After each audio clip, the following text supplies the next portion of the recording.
Hello, sports lovers. Welcome to the most authoritative boxing channel here on YouTube.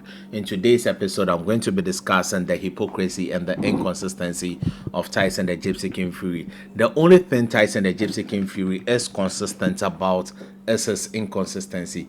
Tyson Fury may say one thing today and will say another thing tomorrow. He often contradicts himself, and I think that he knows exactly what he's doing. But this time around, I want to focus on last Saturday's bout. Before that bout, Tyson the Gypsy King Fury stated that he was going to sue Oleksandr the Cat Usyk if Oleksandr the Cat Usyk does not honor the 23rd December date for their fight. But after the fight in which Tyson the Gypsy King Fury was challenged to the call, he seems to be singing from a different hymn book. But before I get into all that details, please remember to subscribe to my channel, press the bell icon besides the subscribe button, express your views in the comment section, and share this particular video with friends and family. We are still in the month of October, so please do all to get your breast cancer screening from a certified physician because early detection saves lives. So now, back to Tyson the Gypsy King Fury. I think that let me give you instances in which Tyson Fury has done what he likes. Tyson the Gypsy King Fury was offered a rematch with Deontay the Bronze Bomber Wilder immediately after the first draw.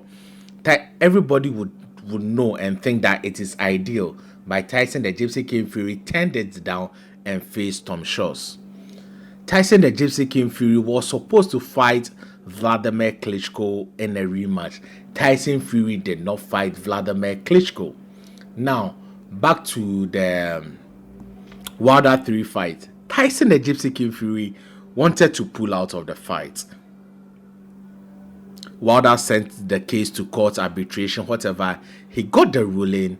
A date was given. Tyson Fury came out that he had COVID, and another date had to be sent to the judge or whoever was in charge to certify a date that was convenient for Tyson the Gypsy King Fury.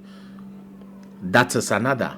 Then Tyson the Gypsy King Fury wanted to fight Anthony AJ Joshua last year, I think on the 18th of December, where he gave Anthony AJ Joshua deadline for not meeting the threshold, but later contradicted himself and started negotiation with Derek Chisoro and gave Derek Chisoro 2 weeks in which he could have given Anthony AJ Joshua that same 2 weeks to finalize the same deal. So Tyson the Gypsy King Fury does not kowtow to anyone. He does what pleases him, and he doesn't even please the fans. Because a lot of people were against the Francis Ngannou fight, but Tyson the Gypsy King Fury was dead on to fighting Francis Ngannou, and look at how it turned out. It was a very, very abysmal and pedestrian performance from Tyson the Gypsy King Fury. I believe he himself is ashamed of this performance, but he's stating that he was going to sue Oleksandr the Cat Usyk. What happened now? Why is he changing his mind? Is it because of his bad performance? And I bet you the date will be changed. The fight will not happen on the 23rd because Tyson the Gypsy King Fury always wants to make sure he has all the advantage before he takes a step. Like we say in Tree, Obama when you are about to cross the river, you don't get to the middle of the river before you check if you can cross. Tyson the Gypsy King Fury is very calculative. He is a very smart individual. Because of his inconsistency, people think that he is not smart. I can bet you that Tyson the Gypsy King Fury always has a fair assessment of situation and knows when he is at the disadvantage, and when he is at the disadvantage, he will not proceed or pursue that option until the tide sways in his favor. That is the kind of person Tyson Fury is.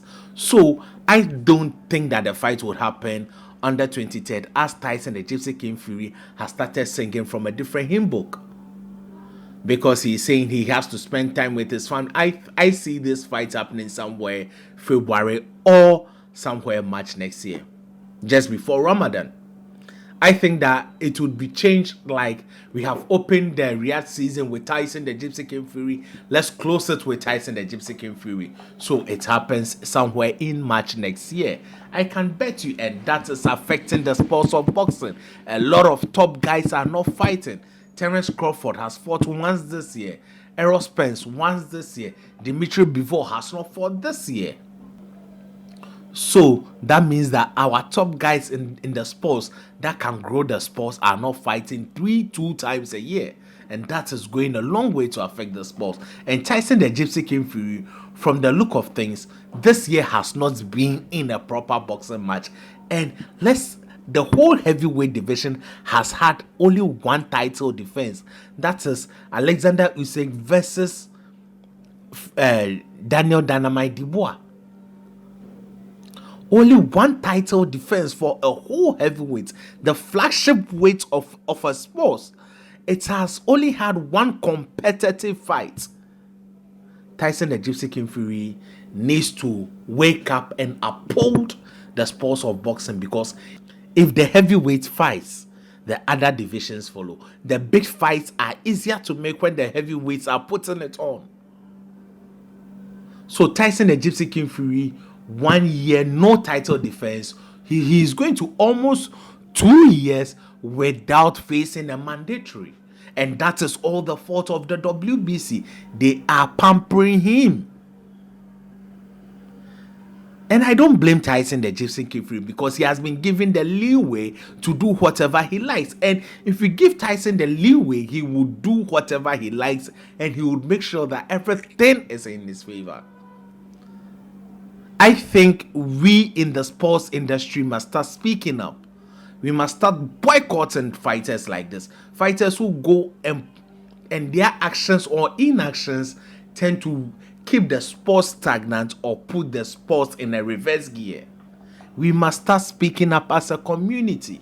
We must start calling out boxers who wants to be fighting once a year or not even defending their titles for over a year.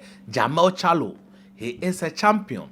He hasn't defended his title. Yes, Jamal Charlo has fought Canelo Alvarez, but he hasn't defended his titles. Jamal Charlo, out of the ring 2 years with mental health issues. They are thinking about Jamal Charlo's mental health issues, which the WBC is right in thinking about. But what about those paying sanctioning fees and their mental health? Keeping someone waiting at a particular place without the person knowing if he's going forward or backwards can put mental pressure on that individual. But the WBC is not thinking about that. They're only looking at it from one point of view. The sports needs to wake up. The likes of Tyson Fury need to wake up. They should be called out for who they are. And champions must learn to accept criticism. That is it for this episode. Thank you for watching. Do well to subscribe if you have not.